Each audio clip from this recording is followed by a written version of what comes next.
बिंदी को त्रिनेत्र का प्रतीक और स्त्रियों के लिए सौभाग्यशाली माना गया है। यह जहां महिलाओं के श्रृंगार का महत्वपूर्ण हिस्सा है, वहीं उनकी स्त्री शक्ति का भी प्रतीक है। इसलिए अक्सर परंपरागत त्योहारों या पूजा पाठ जैसे धार्मिक कार्यों के दौरान भी स्त्रियां बिंदी लगाया करती हैं। लेकिन क्या आपको पता है कि इस तरह आपको पूजा का फल नहीं मिल पाता है? आपको यह जानकर हैरानी जरूर होगी कि अगर बिंदी स्त्रियों की सौभाग्य वृद्धि करता है, तो यह आखिर उनके पूजा फलों को नष्ट कैसे कर सकता है? इसके पीछे के कारण जानना दिलचस्प है। बिंदी भौं के बीच लगाई जाती है। योग में यह स्थान आज्ञा चक्र के अंतर्गत आता है और शरीर का सबसे महत्वपूर्ण स्थान माना जाता है। यहाँ शरीर की 3 सबसे प्रमुख नाड़ियां इंगा, पिंगला और सुषुम्ना आकर मिलती है, इसलिए इसे संगम भी कहते हैं।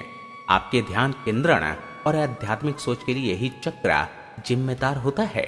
योग विज्ञान के अनुसार यह शरीर का वह महत्वपूर्ण स्थान है जहां अदृश्य ब्रह्मा ग्रंथि या ब्रह्मा रंध्र होते हैं, जो आज्ञा चक्र ही है। यही वह जगह है जिससे आप ध्यान लगाते हैं। वास्तव में ये नाड़ियां आपके सिक्स सेंस या छठी इंद्रियों से जुड़ी होती है, जो आपको ब्रह्मांड से जोड़ती है। इस चक्र के अवरुद्ध होने से आप ब्रह्मांडीय शक्तियों या कहें ब्रह्मांडीय ऊर्जाओं से जुड़ नहीं पाते हैं, जबकि यही वह चीज है जो आपको सामान्य जीवन में अलग अलौकिक शक्ति की अनुभूति देता है। वास्तव में वह ऊर्जा ही आपके मस्तिष्क को अदृश्य या भविष्य में होने वाली चीजों से जोड़ता है। जो आपको चमत्कारी लगता है, वह वास्तव में ब्रह्मांडीय ऊर्जा ही है। बिंदी के लगे होने पर आपका आज्ञा चक्र अवरुद्ध हो जाता है। इस तरह आप जब पूजा के दौरान ध्यान में होती हैं, तो आपका ब्रह्मांडीय ऊर्जा से जुड़ाव नहीं हो पाता। इस प्रकार पूजा करने से जो अलौकिक ऊर्जा व्यक्ति को मिलती है और जिस आध्यात्मिकता का विकास होता है, वह आप में नहीं हो पाता। इस प्रकार पूजा का फल आपको नहीं मिल पाता। इसलिए कोशिश करें कि पूजा के दौरान बिंदी न लगाएं। त्योहारों के दौरान या पूजा की तैयारी में आप भले ही इसे लगा लें, लेकिन पूजा या ध्यान में बैठने के दौरान इसे निकाल दें। बाद में फिर चाहें लगा ही क्यों न लें। अब आप कह सकते हैं कि अगर बिंदी लगाना पूजा की फल प्राप्ति में बाधा है, तो आखिर करवा चौथ जैसे सुहागनों के व्रत में पूजा के लिए आवश्यक 16 श्रृंगार में इसे क्यों रखा गया है? इसके पीछे का कारण बिंदी के स्वरूप से जुड़ा है, जो पहले से अब बहुत बदल गया है। पुरातन काल में सुहागन स्त्रियों के लिए कुमकुम की बिंदी लगाने का चलन था।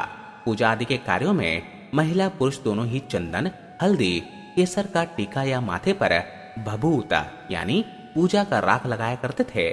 आपने देखा होगा कि सभी प्रकार के श्रृंगारों से दूर रहने वाली साध्वियां भी भवों के बीच चंदन का टीका अवश्य लगाती हैं। चंदन का टीका मस्तिष्क के आज्ञा चक्र को शांत करता है। इस प्रकार आप में ब्रह्मांडीय ऊर्जा ग्रहण करने की शक्ति भी बढ़ती है। इसके अलावा टीका कोई भी लगाया जाए, चूर्ण या द्रव्य रूप में होने के कारण वह भी आपकी ब्रह्म ग्रंथि या आज्ञा चक्र को अवरुद्ध नहीं करता। लेकिन पुरातन काल की टीका लगाने या कुमकुम बिंदी लगाने का रिवाज धीरे धीरे स्टिकर बिंदी के रूप में प्रचलित हो गया, जो आज भी इस्तेमाल किया जाता है। स्टिकर बिंदी प्रकाश के मार्ग को अवरुद्ध करता है।